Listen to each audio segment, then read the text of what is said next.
Cutbul, misal ketanya tak buka usaha, tapi usaha kecil-kecilan, tapi nak saja urang geken usaha tanya.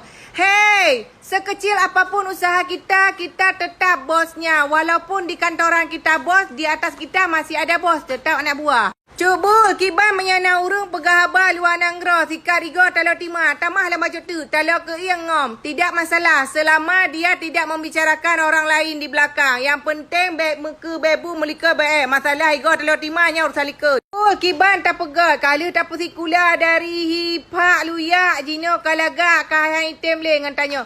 Nyan resiko, menyana belah lemah, kaito hana. Nyoe yang persikula gop, dumpu gop, saudara tekan, ada pikirnya resiko. Oh, kiban tak hadapi urang yang gaduh tanya pajana ni. Hei, anak itu titipan Allah, bukan dibulit-bulit seperti boh rorom. Baik gaduh tanya anak gap, uruh anak dra ke rumah. Anak dra mau hidung, gaduh uruh anak gap pajana ni. Jika kala Cutbul, podung dalam tang naik dia bubrang ngan musang cuka. Bubrang hana punggung, musang hana malam. Jetek aju uru yang hana malam hina bo. Nya lagi musang, menya hana punggung, gaduh jauh punggung gap yang tandaji bubrang. Tips sebelum menikah Cutbul. Yang pertama jelamai, kedua penua, yang kelima uang pesta, keempat asal kamar, dan yang kelima pertanyaan dari orang tua. Kerja di kantor mana, gaji kamu berapa, sanggup biayai anak saya.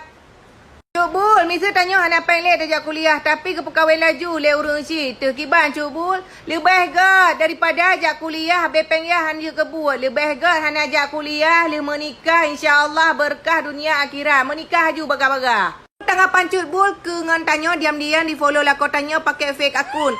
Hei, jangan terlalu percaya sama kawan, karena kawan bisa jadi lawan. Baik sampai singa kawan bisa jadi suami isteri sama suami kita. Kiban yan. Bulan galak kagam si Roji, galak cik kelon, tapi kamu sama-sama gengsi kiban. Hei, bangkai pegah galak kai tem maju. Bukti ki siagamnya hanya pegah sapu. Abek pedita, jangan terlalu percaya sama laki-laki. Itu semuanya iklan.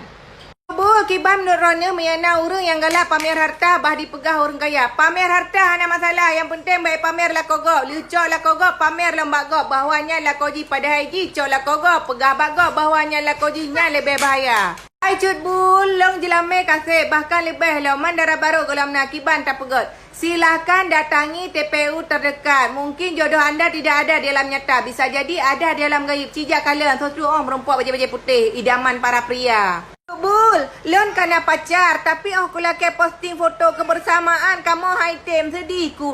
Hei, belum tentu yang pasang foto di media sosial itu bakal menikah. Yang pasti itu foto di KUA.